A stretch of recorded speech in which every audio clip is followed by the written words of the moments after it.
Hello. It's the Nivs here with another video for Doctor Who Season 10.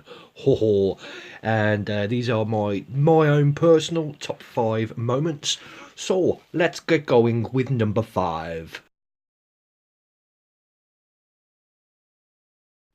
Now, number 5, it's the Doctor basically and Burl, in Doctor Who in general, the show, talking about race, which is, I mean, they've done it a few times over the years, but it's good to actually bring these stories into a mainstream, primetime television show, if you get me.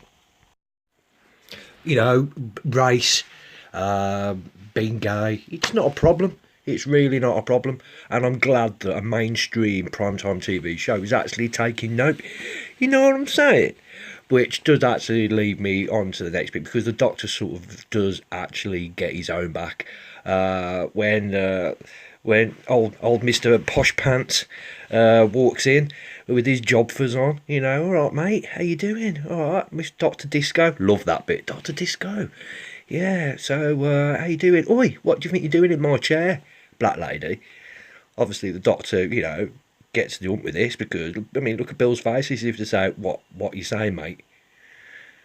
And the Doctor goes, well, "It's my mate you're talking to," and then just punches his lights out, which I think's great. And the scene there, and they're just basically looking, going, "Yeah, fair play, mate. You just punch his lights out." Doctor doesn't normally do that, apparently. Oh, I'm glad he did. All right, let's go now to number 4. The kids. It was. I thought these were. They were all good kids, good actors.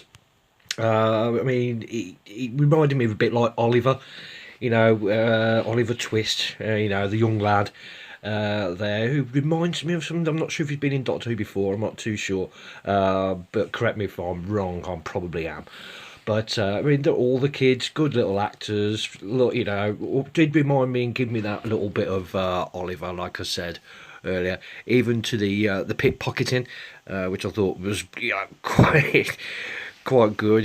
From the little kid, like, oh, that looks valuable. Right, I'm gonna nick this, leg it, and even down to the little scam that they tried to do. I thought it was it was well written. I thought, bringing the kids in and how they involved the kids, the scam with the dog, I thought was really good. And yeah, that's pretty much my number 4 moment with this episode, with the good kid actors, well used, and a integral good part to the plot of the story.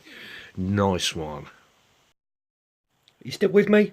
Right, probably getting bored, so let's crack on with number 3. My number 3 moment is the mystery of Nardole. What is going on with him? Because we've established that the Doctor rebuilt him.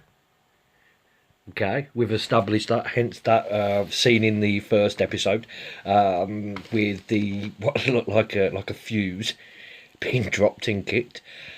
But he's an integral part. He's like a guardian to the Doctor. He is basically, like you said in the last episode, he's like the Doctor's mum. Basically, who is he? Who is this man?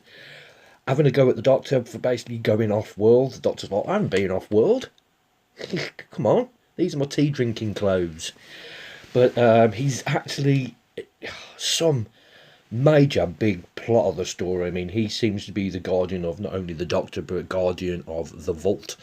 And speaking of the Vault, I think we've established it's not a what that's inside. I think we all know that it's a who. Excuse the pun. But who is actually in the Vault?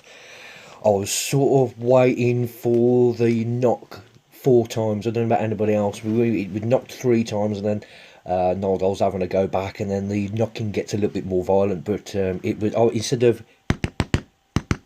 which I think a few of us were probably expecting. Come on, let's be honest. It was not the case, but somebody is in there. Nardole is an integral part to this plot, but how? So, brings us to my number 2. We're almost there, kiddies. My number 2 was the monster. Well, I'm not even going to call it a monster. It wasn't a monster. The creature. The creature. Cracking underwater effects. The creature itself was genius. It was very big. Also, the little fishes that live with him, working for him, if you like, were great.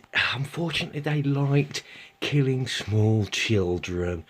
But it was chained up. It was probably a bit pissed off. But language, anyway, these guys were great. They remind me of the three-headed fish from The Simpsons. I love these guys. But the monster itself, we found out, was trapped by Sutcliffe. Was released. Sutcliffe met his untimely demise, and the creature sailed away and went to live in Greenland, apparently.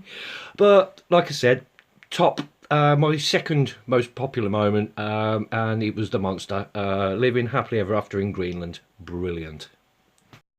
Now, I'm not sure if this is classed as cheating, but my number 1 moment was the episode in general, the look of the episode. I've got to admit, I loved it. The set designs, the backgrounds. I mean, like, this was a great background, this one here, of basically the Thames.